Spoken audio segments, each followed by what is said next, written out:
श्री स्वामी समर्थ. तुम्हा सर्वांचं श्री स्वामी समर्थ कृपा या चॅनलवर मनापासून खूप खूप स्वागत. स्वामी कृपेने तुमचा आजचा दिवस शुभ जाऊ. स्वामी महाराज तुमच्या सर्व चांगल्या इच्छा पूर्ण करूत हीच स्वामीचरणी प्रार्थना करते आणि आजच्या व्हिडिओला सुरुवात करते. 27 एप्रिल 2024 रोजी आलेली आहे चैत्र महिन्यातील कृष्ण पक्षातील संकष्ट चतुर्थी.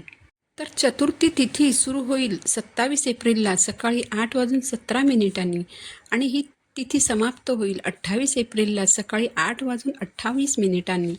उदय तिथीनुसार संकष्ट चतुर्थी 27 एप्रिलला आहे. गणपती बाप्पा ही शीघ्र पावणारी देवता आहे. भक्तांच्या हाकेला लगेच धावून येणारी अशी ही देवता आहे. गणपती बाप्पा आपल्या आयुष्यात सुख आणतात आणि आपल्या आयुष्यातील दुःखांचा नाश करतात.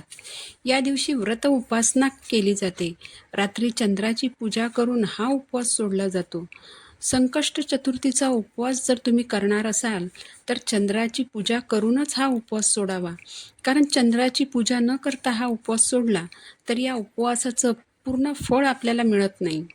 गणेशाची विधिवत पूजा आणि आराधना केल्याने व्यक्तीच्या जीवनातील सर्व बाधा आणि पापे नष्ट होतात अशी मान्यता आहे. संकष्ट चतुर्थीच्या दिवशी गणपती बाप्पांचं तत्त्व जागृत असतं आणि ते नेहमीपेक्षा 1000 पटीने कार्यरत असतं. त्यामुळे या दिवशी बाप्पांची विधिवत पूजा आणि काही उपाय केल्यास त्याचं फळ लवकर मिळतं. तर आपल्याला उद्या कोणता उपाय करायचा आहे यासाठी तुम्ही व्हिडिओ संपूर्ण पहा आणि चॅनलवर नवीन असाल तर चॅनलला सबस्क्राईब जरूर करा. तर उद्या सकाळी आपल्याला लवकर उठायचं आहे. आपली सर्व नित्यकर्म आटोपून देवघरातील देवांची पूजा करायची आहे. त्यानंतर एका तामणात थोडे तांदूळ घेऊन त्यावर हळद कुंकू वाहून त्यावर गणपती बाप्पांची मूर्ती ठेवायची आहे. त्यापूर्वी एक दिवा प्रज्वलित करायचा आहे. कारण कोणतीही सेवा करताना ती दिव्याला साक्षी ठेवूनच केली जाते. त्यामुळे सर्वप्रथम तुम्ही तुपाचा किंवा तेलाचा दिवा प्रज्वलित करायचा. त्यानंतर तामणात ठेवलेल्या बाप्पांच्या मूर्तीवर प्रथम पाण्याने, मग पंचामृताने आणि मग पुन्हा पाण्याने अभिषेक करायचा आहे. त्यानंतर बाप्पांची मूर्ती स्वच्छ कपड्याने पुसून बाप्पांच्या जागेवर अथवा जर तुम्ही स्वतंत्र पूजा मांडणार असाल तर त्यासाठी चौरंग अथवा पाट घेऊन त्यावर लाल कापड अंथरवून त्यावर बाप्पांची मूर्ती ठेवायची आहे. त्यानंतर बाप्पांची पूजा करायची आहे. बाप्पांना गंध लावायचा आहे. हळद कुंकू अक्षता ओल्या करून अर्पण करायच्या आहेत. लाल फूल अर्पण करायचं.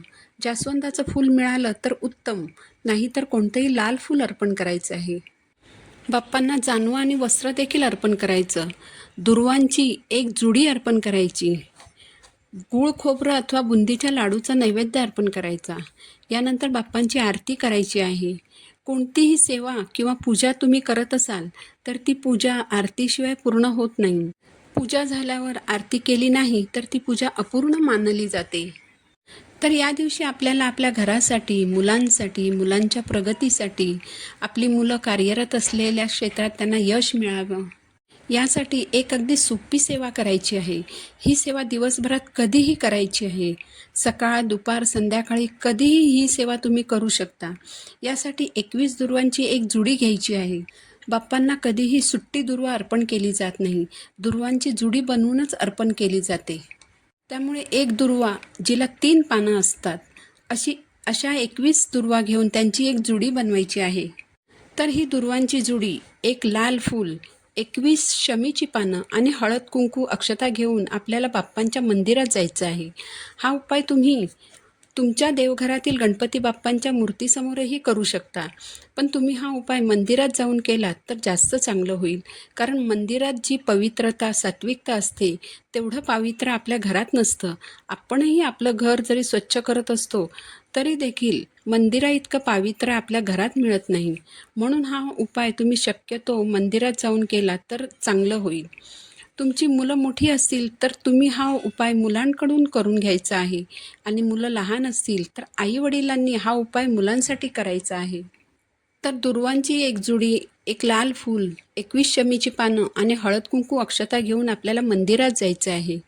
मंदिरात गेल्यावर बाप्पांच्या समोर उभं राहून बाप्पांना आपली अडचण सांगायची.